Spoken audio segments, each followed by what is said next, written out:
बचपन की कई कई यादें बहुत ही आकर्षित करती हैं। कभी-कभी तो सोते हुए भी वे याद आ जाती हैं और आगे चलकर वे बदल भी जाती हैं। ऐसी ही एक ऐसी ही एक औरत थी महादेवी वर्मा। उनके उनके परिवार में कई पीढ़ियों के बाद वह पैदा हुईं। उनके परिवार में 200 साल तक कोई भी कन्या नहीं पैदा हुई थी, क्योंकि उस समय में कन्याओं के पैदा होने के बाद उन्हें उन्हें परम धाम भेज दिया जाता था। और महादेवी वर्मा के बाबा ने दुर्गा जी की बहुत पूजा की, जिस कारण वे पैदा हुई।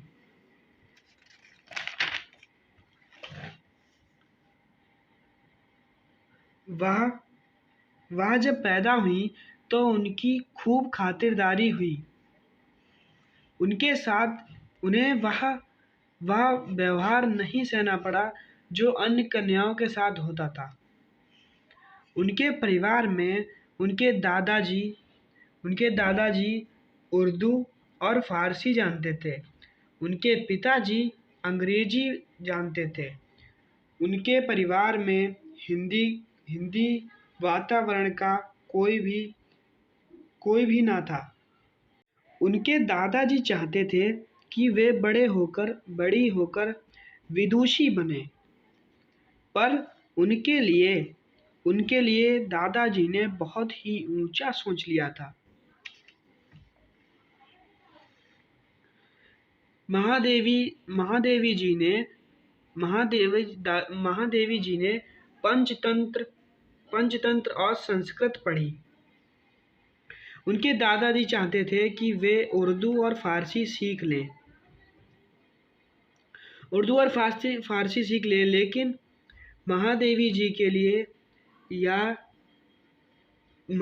जी के यह बस में नहीं था। एक दिन महादेवी जी ने मौलाना को आते देखा। दूसरे दिन वह चारपाई के नीचे छुप गईं और फिर पंडित जी संस्कृत पढ़ाने आए। उनकी माता जी संस्कृत जानती थीं। वे खासकर भगवत गीता में ज़्यादा रुचि रखती थीं। जब भी उनकी माता पूजा करती थीं, तब महादेवी जी उनके पास जाकर बैठ जाती थीं और संस्कृत सुनती थीं। जिसके बाद उनकी माता ने उन्हें मिशन स्कूल में डाल दिया। महादेवी जी को वहाँ का वातावरण कुछ अच्छा नहीं लगा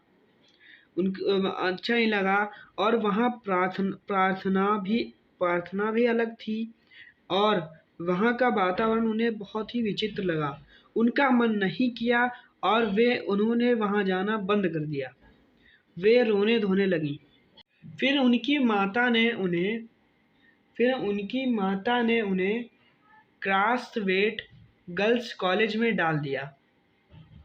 वहाँ उन्हें पांचवी दर्जे पर भर्ती किया गया। वहाँ का वातावरण उन्हें अच्छा लगा। वहाँ हिंदू लड़कियां भी थीं और ईसाई लड़कियां भी थीं। दोनों एक ही मेस में रहते थे। वहाँ प्याज भी नहीं बनता था। छात्रावास में हर एक कमरे में 4 छात्राएं रहती थीं। छात्रावास में उनकी पहली साथी सुभद्रा कुमारी बनी। वे 7वें दर्जे की थीं और 2 साल महादेवी वर्मा से सीनियर थीं। वे कविता लिखा करती थीं और महादेवी वर्मा भी तुक मिलाते हुए आई थीं। बचपन में उनकी माँ लिखा करती थीं और पद पद गाया करती थीं। वे अक्सर मीरा के छंद गाया करती थीं। मीरा के छंद गाया करती थीं। सुबह सुबह वे सुन वे सुबह सुबह वे सुन कृपा निधान पक्षी बन बारे। यह गीत वे सुबह सुबह गाया करती थीं और सबको सुनाया करती थीं। रात को उनकी माँ मीरा के दूसरे गीत को गाया करती थीं। महादेवी वर्मा मीरा के छंद सुनते सुनते ब्रजभाषा में लिखने लगी थीं, पर सुभद्रा खड़ी भाषा में लिखा करती थी। सुभद्रा की खड़ी भाषा अब महादेवी वर्मा भी सीख गई थी, पर सुभद्रा उनसे बड़ी थी और प्रतिष्ठित भी थी।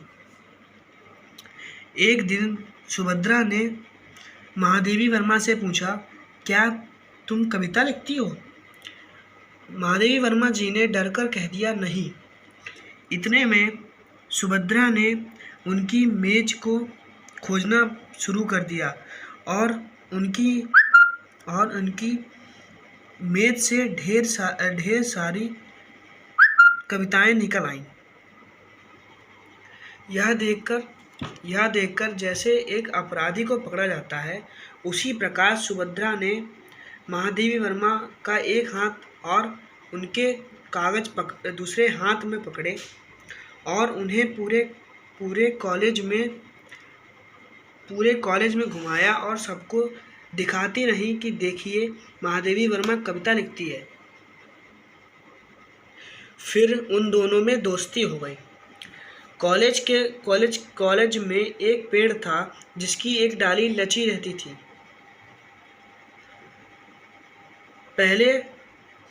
पहले के समय में एक स्त्री दर्पण पत्रिका निकली थी। उस पेड़ की डाली पर वे दोनों बैठकर तुक लगाया करते थे। उस समय एक स्त्री दर्पण नामक पत्रिका निकली थी। वे दोनों अपनी कविताएं उसी में भेजा करते थे और इनकी कविताएं पत्रिका में छप भी जाया करती थी। और ये दोनों कवि सम्मेलन में जाने लगे। उस समय हिंदी का प्रचार प्रसार चल रहा था कि महादेवी वर्मा वापस 1917 में आई। उन्होंने देखा कि गांधी जी का सत्याग्रह आंदोलन शुरू हो चुका है और आनंदगृह स्वतंत्रता का केंद्र बन चुका है। इधर उधर हिंदी का प्रचार प्रसार चल रहा है। ये दोनों कवि सम्मेलन में जब जाते थे तो बस इसीलिए बेचैन रहते थे कि कब उनका नाम आ जाए। महादेवी वर्मा जी को हमेशा पहला पद मिलता है। उनके पास 100 से भी ज़्यादा पदक रहे हैं। एक दिन उन्हें एकदम याद आया। एक दिन कविता सुनाने पर उन्हें चांदी का एक कटोरा मिला था। वह कटोरा शिल्पकार और सुंदर था। उस दिन सुभद्रा नहीं गई थी। महादेवी वर्मा सुभद्रा के पास आई और उन्होंने कहा, देखो मुझे क्या मिला है। सुभद्रा बोली, अच्छा तो तुम इसी बात पर इसी कटोरे में खीर बनाकर मुझे खिलाओगी। इस तरफ आनंद गृह में गांधी जी आए हुए थे। महादेवी वर्मा और उनके साथी एक आना जमा करते थे और जमा करके गांधी जी को दिया करते थे। उस दिन महादेवी वर्मा अपना कटोरा साथ लेकर गांधी जी से मिलने चली गईं। वहां उन्होंने कहा, देखिए, मुझे कविता सुनाने पर यह चांदी का कटोरा मिला है। गांधी जी ने कहा, लाओ मुझे दो, मैं देखता हूँ। उन्होंने कहा, क्या तुम मुझे यह देती हो? महादेवी वर्मा क्या बोलती। उन्होंने वह कटोरा उनके हाथ में दिया और वह वापस चली आईं। उनके दुख का कारण यह था कि गांधी जी ने उनसे कविता के बारे में नहीं पूछा था और उन्होंने कविता सुनाने को भी नहीं कहा था। महादेवी वर्मा सुभद्रा के पास गई और उन्होंने कहा कि कटोरा तो अब चला गया है। सुभद्रा ने कहा, और जाओ दिखाने। देखो खीर तो तुम्हें बनानी ही पड़ेगी, चाहे तुम पीतल के बर्तन में बनाओ, चाहे फूल के बर्तन में बनाओ। अब महादेवी वर्मा को एक प्रसन्नता थी कि उनका पुरस्कार उन्होंने गांधी जी को दिया। और अब सुभद्रा छात्रावास छोड़कर चली गई और इधर एक नई छात्रा जेमुनीसा आई।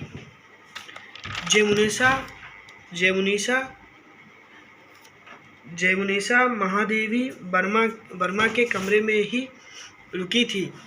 वह महादेवी वर्मा जी की मेज संभालती थी और उनकी इधर उधर हुई किताबों को भी सही करती थी। महादेवी वर्मा जेबुन से मराठी भी सीखने लगी थी। जेबुन मराठी और हिंदी को मिलाकर बोलती थी। वहाँ एक जीनत बेगम भी रहती थी जो जेबुन को हर बात पर टोकती रहती थी। वह कहती थी, वाह, देसी कौवा मराठी बोली। इस पर जेबुन बोलती थी कि नहीं, मराठी कौवा मराठी ही बोली। जेबुन को मराठी साड़ी पहनना पसंद था। मैंने उस समय एक चीज़ और देखी कि उस समय सांप्रदायिकता नहीं थी। हम सब एक ही प्रार्थना गाते थे और एक ही लाइन में खड़े होते थे और हम में कोई विवाद भी नहीं होते थे। महादेवी वर्मा जब विद्यापीठ आई तो उनके साथ अब भी वही हो रहा था जो अब तक होता आया है। ये कहा गया है ना कि कुछ संस्कार ऐसे होते हैं जो बचपन से लेकर बड़े हो जाने तक की साथ रहते हैं। ऐसे ही कुछ बचपन के संस्कार महादेवी वर्मा के साथ भी रहे जब वे बड़ी हुई हो गई। महादेवी वर्मा को बचपन का एक और संस्कार याद आ रहा था कि जहाँ वो लोग रहते थे वहाँ पर जवार के नवाब भी आकर रहने लगे थे। वह बेचारे एक बंगले में रहते थे। उनकी बेगम साहिबा ने महादेवी वर्मा से कहा था कि उन्हें वह ताई कहें। उनके बेगम के बेटे महादेवी वर्मा जी की माँ को चाची जान कहकर पुकारते थे। महादेवी वर्मा का जन्मदिन बंगला में मनाया जाता था और बेगम के बेटे का जन्मदिन महादेवी वर्मा के घर में मनाया जाता था। महादेवी वर्मा बेगम के बेटे को राखी भी बांधा करती थी। बेगम अपने बेटे से कहती थी कि जब तक तुम्हें राखी नहीं बन जाती तुम अन्न का एक दाना भी नहीं खाओगे। एक बार और आगे चलकर महादेवी वर्मा का छोटा भाई ने जन्म लिया। इस पर बेगम ने कहा, मेरा नेक संभाल कर रखना, मैं रात को आऊँगी। रात को बेगम आई और उन्होंने नए कपड़े देते हुए कहा, दुल्हन, जिसके ताई ताऊ नहीं होते हैं वे अपनी माँ के कपड़े पहनते हैं। पर ये लो मेरी तरफ से नए कपड़े। यह कितना सुंदर लग रहा है, इसलिए मैं इसे मनमोहन नाम देती हूँ। आगे चलकर वह मनमोहन वही थे जो जम्मू यूनिवर्सिटी के चांसलर थे। महादेवी वर्मा का यहाँ पर यह तात्पर्य है कि बेगम के द्वारा दिया गया नाम आज तक उनके साथ रहा है। यह इसलिए हुआ क्योंकि उस समय का वातावरण ही कुछ ऐसा था कि वो लोग इतने निकट थे। महादेवी वर्मा यह सब एक सपने में देखती हैं और वह कहती हैं कि यह सब एक सपना ही है। शायद यह सपना सच हो जाता तो आज भारत की कथा कुछ और ही होती।